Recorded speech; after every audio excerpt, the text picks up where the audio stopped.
My name's Michelle and I'm here to update my portfolio for Zebedee Modelling Agency here in Australia. So I'm a disabled model in her late 40s and it was time to update my images. I had my first professional photo shoot at the start of this year, I think, but a lot smaller scale than this. So this is the first big hair, makeup, full setup that I've done. I sort of accidentally got into modelling. About 6 years ago on Instagram, just doing it for myself, I started a project called Up and Dressed, where it was just getting up in the morning and putting clothes on and how that changes your mood when you're chronically ill and disabled. And it sort of evolved from that point to really getting involved with styling and modelling and really thinking about the images that are produced and the kind of messages also that they convey.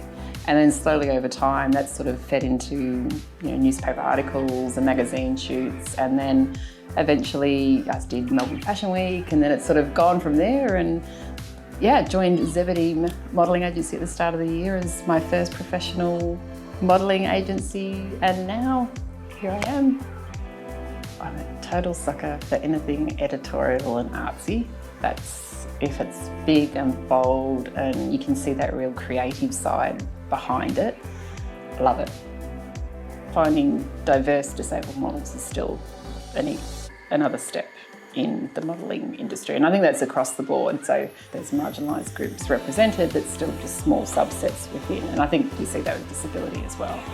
And I think in my case also, I'm an older disabled woman, so I'm 48 years old.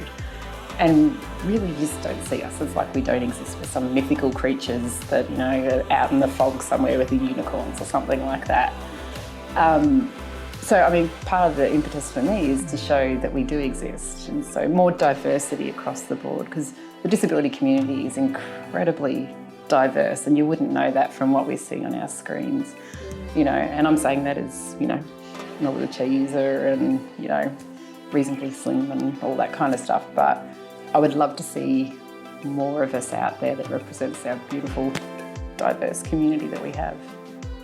Anything velvet, anything sparkly. Oh, there's so many. It's hard to pick a favourite. For me, it's always colour, bling, texture.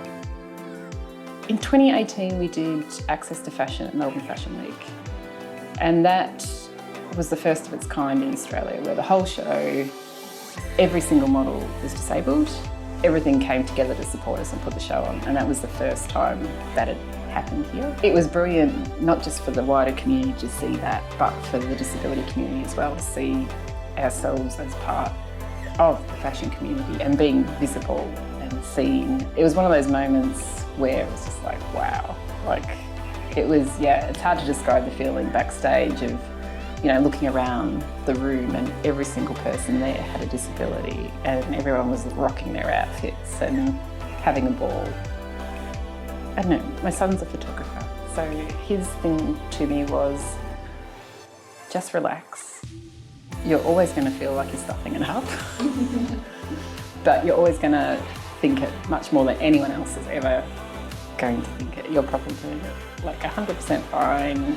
And it's just your internal dialogue just going off. Because particularly when it's new and you've never done it before, your internal voice is going to tell you, oh my God, this is just ridiculous, shouldn't be here, all of that kind of stuff. Whereas everyone around you in the room is supportive and they want you to succeed because they're succeeding as well when that happens.